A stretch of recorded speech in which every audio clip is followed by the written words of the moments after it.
नाग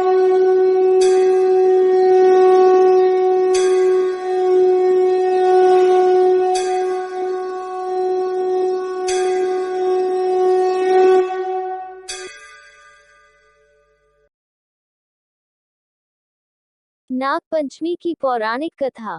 प्राचीन समय में एक सेठ जी के 7 पुत्र थे। 7 का विवाह हुआ। सबसे छोटे बेटे की पत्नी निपुण और अच्छे स्वभाव वाली थी, लेकिन उसका कोई भाई नहीं था। एक दिन बड़ी बहू ने सभी बहुओं को घर जाकर पीली मिट्टी लाने को कहा और सभी दलियां और खुरपी मिट्टी खोदने लगी। तभी वहां एक सांप निकला, जिसे बड़ी बहू खुरपी से मारने लगी। यह देखकर छोटी बहू ने उसे रोका और कहा, इसे मत मारो, ये बेचारा मासूम। ये सुनकर बड़ी बहू ने उसे नहीं मारा तो सांप एक और बैठ गया। तब छोटी बहू ने उससे कहा, हम अभी आते हैं, यहाँ से जाना नहीं। ये कहकर वह सारी मिट्टी लेकर घर चली गई और काम में लगकर सांप से किया हुआ वादा भूल गई। जब उसे दूसरे दिन की याद आई तो वह सबके साथ वहां पहुंची और सांप को उस स्थान पर बैठा देखकर बोली, नमस्ते सांप भाई। सांप ने कहा, तुमने भाई कहा है, इसलिए मैं तुम्हें छोड़ देता हूँ, नहीं तो झूठ बोलकर मैं तुम्हें परेशान करता। वो बोली, भाई मुझसे गलती हो गई, मैं इसके लिए माफी मांगती हूँ। तब सर्प ने कहा, ठीक है, आज से तुम मेरी बहन हो और मैं तुम्हारा भाई हुआ। आपको जो चाहिए उसे मांगे। उसने कहा, मेरा कोई भाई नहीं है, अच्छा हुआ कि तुम मेरे भाई बन गए। कुछ दिनों के बाद वह सांप मनुष्य का रूप धारण करके उसके घर आया और बोला, मेरी बहन को भेजो। सभी ने कहा कि इसका कोई भाई नहीं है, तो उसने कहा, मैं उसका दूर के रिश्ते में भाई हूँ, बचपन में बाहर गया था। समझा बुझाकर घर वालों ने छोटी को उसके साथ भेज दिया। मैं वही सांप हूँ, इसलिए डरना मत और जहाँ चलने में कठिनाई हो वहां मेरी पूंछ पकड़ लेना। उसने वैसा ही किया जैसा उससे कहा गया था और इस तरह वह अपने घर पहुंच गई। वहां का धन संपदा देखकर वह आश्चर्यचकित रह गई। एक दिन सांप की मां ने उससे कहा, मैं किसी काम से बाहर जा रही हूँ, अपने भाई को ठंडा दूध पिला देना। उसे यह याद नहीं रहा और उसने उसे गर्म दूध दे दिया, जिससे उसकी जीभ बुरी तरह जल गई। ये देखकर सांप की मां बहुत क्रोधित हुई, परंतु सांप के समझाने पर वह चुप हो गई।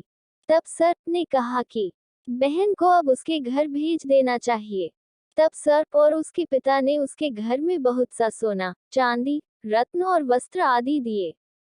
इतना सारा धन देखकर बड़ी बहू को ईर्ष्या हुई और बोली, भाई तो बहुत धनवान है, तुम्हें उससे और भी धन लाना चाहिए। जब सांप ने यह वचन सुना तो वह सोने की सारी वस्तुएं ले आया।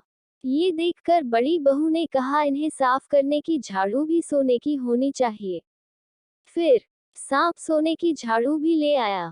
सांप ने छोटी बहू को हीरो का एक अद्भुत हार दिया। उस देश की रानी ने भी उसकी प्रशंसा सुनी और उसने राजा से कहा कि सेठ की छोटी बहू का हार यहाँ आना चाहिए। राजा ने मंत्री को आदेश दिया कि वह उससे हार लेकर शीघ्र उपस्थित हो। मंत्री ने सेठ जी के पास जाकर कहा कि महारानी जी छोटी बहू का हार पहनेंगी, वही मुझे दे देगी। सेठ जी ने डर के मारे छोटी बहू को हार दे दी। छोटी बहू को बहुत बुरा लगा। उसने अपने सांप भाई को याद किया और उनके आने पर प्रार्थना की, भाई रानी ने हार छीन लिया है, तुम कुछ ऐसा करो कि जब वह हार उसके गले में रहे तो कुछ देर के लिए सांप बन जाए, और जब वह मेरे पास लौटे तो हीरो और मोतियों की माला बन जाए। सांप ने ठीक वैसा ही किया। रानी ने जैसे ही हार पहना तो वह सर्प बन गया। ये देखकर रानी की चीख निकल गई और वह रोने लगी। ये देखकर राजा ने सेठ के पास छोटी बहू को तुरंत भेजने का समाचार भेजा। सेठ जी को भय हुआ कि राजा को न जाने क्या मालूम होगा। वे स्वयं छोटी बहू के साथ उपस्थित हुए। राजा ने छोटी बहू से पूछा, तुमने क्या जादू किया है, मैं तुम्हें दंड दूंगा। छोटी बहू बोली, राजन क्षमा करें, ये हार ऐसा है कि मेरे गले में हीरे जवाहरात और दूसरे के गले में सांप बन जाता है। ये सुनकर राजा ने सांप को घुमाकर उसके हाथ में दे दिया और कहा, अभी इसे पहन कर दिखाओ। छोटी बहू के पहनते ही वह हीरे का हो गया। ये देखकर राजा को उसकी बात पर विश्वास हो गया और उसने उसे प्रसन्न करके बहुत सी मुद्राएं भी दी। छोटी बहू अपना हार और पुरस्कार लेकर घर लौट आई। धन देखकर बड़ी बहू ने ईर्ष्या के कारण अपने पति को समझाया कि छोटी बहू के पास कहीं से धन आया है। ये सुनकर उसके पति ने अपनी पत्नी को बुलाया और कहा, मुझे ठीक ठीक बताओ कि यह धन तुम्हें कौन देता है। तभी उसे सांप की याद आती है। तभी सर्प ने प्रकट होकर कहा, यदि तुम मेरी बहन पर संदेह कर रहे हो तो मैं तुम्हें खा लूंगा। ये सुनकर छोटी बहू का पति बहुत खुश हुआ और उसने नाग देवता का बहुत स्वागत सत्कार किया। उसी दिन से नाग पंचमी का त्योहार मनाया जाता है और महिलाएं सांप को भाई मानकर उसकी पूजा करती हैं।